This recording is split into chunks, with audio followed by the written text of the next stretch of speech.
I'm Dr. Hansen, and today we're going to be talking about neuromodulators. The neuromodulators include BOTOX, Dysport, Xeomin, Daxxify, and Jeuveau. The primary ones that we use here at Lazaderm are Dysport as well as BOTOX. So what are the areas of the face that we can actually inject with the neuromodulators? Some of the areas that we can inject are the scowling muscles. Go ahead and scowl for me. By the way, this is Lauren. Lauren is our beautiful model for the day. So that's called the glabellum. The glabellum consists of actually two sets of muscles. There's a corrugator muscle here, as well as a corrugator muscle here, and then what's called the procerus in here. Those are the three muscles that actually make that up. So when we scowl, if you watch, the muscles pull down, but also in. So when we're relaxing with BOTOX, what we want to do is we're going to inject here. Generally, for most patients, we'll do one injection point there, one injection point here, one somewhere out in here in that lateral portion of the corrugator, somewhere in here, and then also in here. What that's going to do is hopefully raise her eyebrows a little bit. And then what's going to do is also make it so she can't frown, which will keep her keep her from developing either her 11s or her 111s. Some people will have one line, some people will have three lines. So another area that's very common for us to inject is actually what's called the frontalis, or people will call it their forehead. So we like to differentiate between the forehead, which is the muscle up top, and then the glabellum. The muscle on top is actually the frontalis, and go ahead and raise your eyebrows for me, Lauren. As you can see, Lauren actually has a lot of movement up top, but not a lot. Everybody's not the exact same in this area. We'll have some people that have wisps of muscle out here, out there. Some people will be all the way across. They'll have very prominent areas that are more of an issue than others. So it needs to be done correctly. Now, one of the things that can happen if you take out too much of the frontalis muscle is that it will actually drop your eyebrows, because that's the muscle that raises your eyebrows. So we don't want to relax that too much, or we don't want to relax it so that by injecting a little bit higher, because if you inject too low, you can get that brow drop. So quite often, like with Lauren, go ahead and raise your eyebrows up for me. With Lauren, we don't need a lot up here. I would probably do like just 8 to 10 units, which is here, here, here, here, and out in here. Now, some patients are really, really strong through there. So with her, I would have used basically 10 units. Some people need about twice that because their muscle is so strong. So in the foreheads, generally, for somebody who's very young, we might use as little as 6 units, and we might use as much as 20 units for just the forehead. Now, I forgot to talk about this, but when we're doing the glabellum, what happens is that we're going to use somewhere between 9 is really low on somebody who's young. So we're going to use 9 units of BOTOX in that area. For somebody who's stronger, like with me, I need 30 to 35 units of BOTOX to take out this same area. Most men require more just because the muscle's stronger. Another area that's very common for us to inject is actually the eye, or the crow's feet area is what people will talk about. So go ahead and smile really big for me. Hers actually, because she's so young, doesn't really get any of the residual wrinkles or crow's feet. And those are those kind of lines that, kind of form out through there. So what we would do with her is we would inject some here, usually some here, and in most cases here. Sometimes people will get a lot of wrinkles up in here, so we'll do another little injection point in there. And for Lauren, I would probably do as little as 6 units. Maybe for somebody who's a little bit older, we might use 11. Sometimes it's even a little higher, because if you look at some people, when they smile, their muscles go way out into here. The muscle in here is actually called the orbicularis oculi. It's a big circular muscle that goes around our eyes, helps us blink as well as close our eyes. So what we're doing is just trying to relax some of those curved fibers, because it's a circular muscle. They pull in kind of an angle, and that's what forms the wrinkles here as the skin will actually fold. And so what we're doing is just trying to relax that portion of the orbicularis oculi to try and decrease the amount of wrinkles that are occurring through there. So that's actually one very common area. Another area that we actually quite often do these days is right underneath the eye. It can actually help open the eye up a little bit, but also on top of it, when we smile, go ahead and smile really big. A lot of people get this extra bulk of muscle through there. And what we can do is just a little hint of BOTOX right in there. Usually we're doing 1 to 1.5 units in that area, and that can help keep that from bulging out as well as forming some of those lines through there. Sometimes we'll do a little bit more. We might do even a couple of spots. We might do here and here, but most of the time it's just kind of one injection through there. We're going to use somewhere between 1 to 1.5 units per location. Now, another area that we often will do too now is bunny lines. Go ahead and scrunch your nose for me.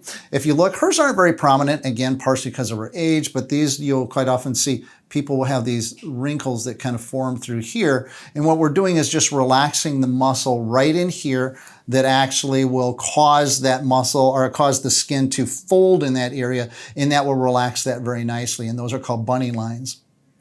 So now, occasionally we will do upper lips. So a lot of women will complain about smoker's lines even though they've never smoked. Now, one of the things we have to worry about in this area, because remember that Botox is actually making it so the muscle doesn't move as well as it normally would. But what we have to do is we have to allow movement in there. If we don't allow movement, what will happen is you can't say your P's and your B's, you can't sip on a cup of coffee or suck on a straw. So what we can do is we can put just a little bit in here to soften some of those wrinkles. We can't always make them go away, but we can soften them. Now, another very prominent one for people in this age group is actually something called the lip flip, and I think you've done that before, haven't you?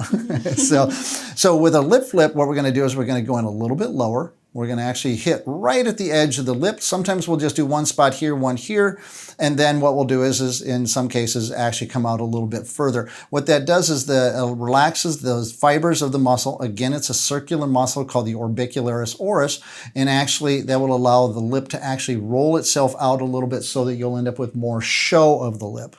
Now, smile really big for me. Now, you can see Lauren doesn't have an issue with this, but you can get something called a gummy smile. A gummy smile is when too much of the gums show, basically when you smile. Really, you should, the upper lip should cover just a little bit of the teeth when you smile. So what we can do is we can actually generally do a little point of injection. We come down about 1 centimeter, over 1 centimeter or so, and inject right in there. And there's a muscle that comes off of the zygomatic process up here that actually lifts the corners of the mouth. And so quite often by just doing those 2 injection points, we can actually make it so the smile isn't quite as big, but it still should be a naturally shaped smile. So another area that we can work on is something called the gummy smile. So when people smile, they'll actually show too much of their gums. Really, when you smile, you should not see all of the gums. You should have a little bit of the upper lip should be covering the teeth. But what we can do is there's a muscle that runs right through here that what we want to do is we want to relax, and that really pulls up that central muscle. We want to weaken it a little bit. Generally, we're going to come down and out and go about right in this area on both sides, and that should make it so that you can't smile quite so big, but you still should have a nice natural shape to your lips. So that's a very, very common area that we've been doing more and more of. Now, another spot that we can do is the chin. Quite often as we age, you can dimple your chin. So go ahead and dimple your chin, just like that. So as we age and the faces that we make through the years and the loss of collagen and elastin, we actually get to those dimples that will stay in there permanently. So what we can do is quite often we'll use anywhere from we usually do 3 injection points in most cases, one right there and there. And we're going to use somewhere between 2 to 4 units of Botox in this area. And it can get a really nice reduction in that. It'll keep the chin from pulling up like this, but it'll also help that kind of orange peel look that you get when you contract that. And that one's actually called the mentalis muscles. So now what I'm going to have you do is go ahead and pull down the corners of your mouth for me. This is called the depressor anguli oris. This is a muscle that pulls down the corners of our mouth. So what happens as we age, we actually lose some of the volume in here, and some people will just naturally have this corner of their mouth turned down. So sometimes by injecting into this area, putting a little bit of Botox in there to weaken that muscle, it will allow the corner of the mouth to go up. Now, there's also people who actually you'll see lines that kind of form in here through there, and that's caused by that muscle as it contracts over time. So what we can do is in order to see, she just did it right there. And as she smiled, she pursed her lips a little bit and she formed a little wrinkle right in there. And over time, believe it or not, that wrinkle will start to show permanently. She's just as young and still has really nice collagen and elastin. So what we would do is we would put just a little bit in there to actually weaken that muscle so that that line isn't going to continue to form. And hopefully over time, the body would correct it. So that's one of the big areas that we'll work on. So another area that we can actually work on is the angle of the jaw. You'll see some women have very, very prominent jaw lines, and it's almost too much. Their face is too square, and they will want to have more of a V shape. So what we can do is we can inject. Most of the time, I'm going to do 3 points in that muscle, and this one is the masseter muscle. And so what we're going to do is try and weaken that. That's actually one of the strongest muscles in the entire body.